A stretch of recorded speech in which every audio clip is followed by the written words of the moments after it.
grounded aesthetic of basing it around a man who is bedridden, with a lot of medical tubes around him, who's trying to navigate an issue of a mosquito. I thought that a lot of clever performance aspects have to be in play to make the type of piece work, and I thought the lead actor did a really great job of being expressive, both with his face, his eyes, his limited movement, to really create a story that played out coherently over a very short amount of time. I thought that the music in particular really helped match his performance and really helped lift the piece towards its inevitable conclusion. And I felt like the cinematography, the construct of having him seen from that view, really helped contribute to sort of a fly's angle, or a sort of a bird's eye view angle that contributed to a lot of the themes I thought were at play, and helped the level of humor really work in a way that had a more depth than you think would play out in such a concept. So I thought it was well done. The lead actor was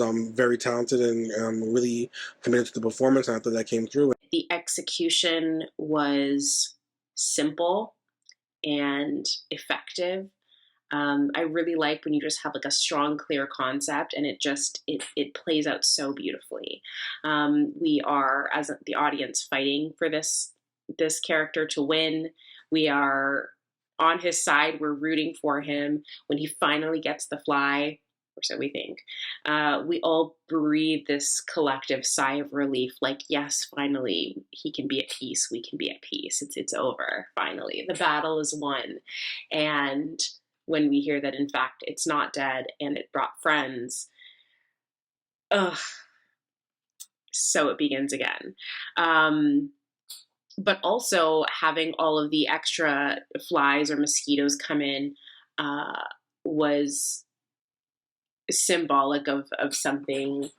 Sorry about that. It was symbolic of something deeper and much more serious. And the message at the end, the card at the end, saying that mosquitoes are harbingers of disease, and it's absolutely true. And I think the irony or symbolism is not lost on me, that the mosquito is harassing this man who is sick, presumably maybe because of the same thing, or if not, making his experience a lot worse. So there are many iconic moments in cinema that revolve around flies. You can do nothing but pay attention to the pesky little creature. And we see this man, he's hooked up to a machine and he's simply just trying to take a snooze. Yet this mosquito comes in to interrupt him, and he must move quickly to get rid of him.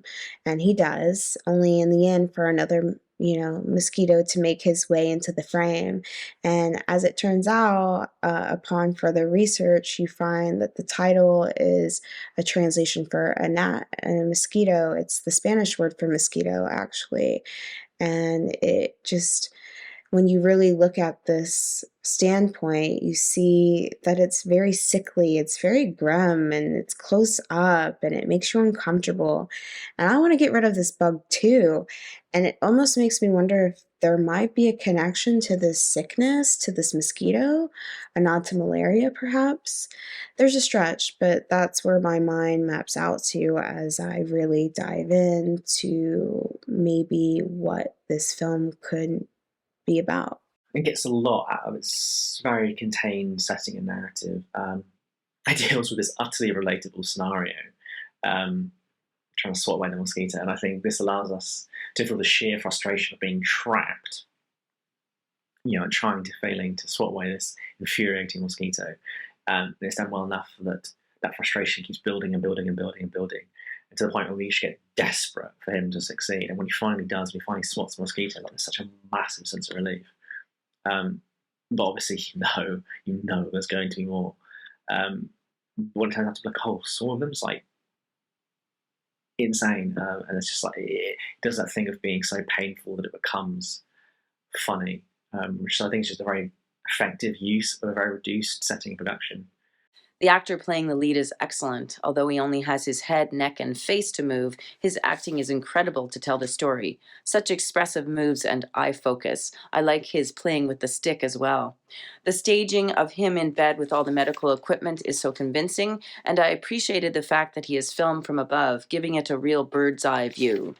Excellent sound effects of the mosquitoes and the classical instrumentals that crescendo as he gets more and more irritated. Very clever, memorable piece, and the definition at the end framed the piece well. I just loved the premise of this movie. I love the simplicity of it. Man versus nature. It's really cinematic, and I thought just lends itself to really well to visual storytelling. And it was very well executed, I thought. The filmmaking and the cinema in this movie was really strong. The meticulous and controlled camera, um, the fact that it all seems to be one take, one shot, the music as well. The music is just perfect. Um, Somehow the filmmakers managed to get performances from the mosquitoes. I'm not sure how you direct a mosquito. I'm going to guess it was with VFX, but either way, very well done. The comedy comes in hot, figuring out how he's going to kill this fly when he has nothing to use except his mouth. He has no access to his limbs. He can't get up. We're under the impression that he may be paralyzed or something like that, or just currently is unable to get out of this bed. And the frustration of it all, of course, because as we all know, when there's a fly in the house, it is the most annoying thing. But I can only imagine how heightened that annoyance would be is if I couldn't stand up or actually, swat it myself or grab a shoe or whatever it is. And so, the hilarious moments where he's going back and forth with trying to, shoo the fly with whatever devices that he has is able to use in his mouth. And then finally the satisfaction of him getting the fly, only to bring on the ending where it's so many flies. And it's like, it was really funny how they chose to end this.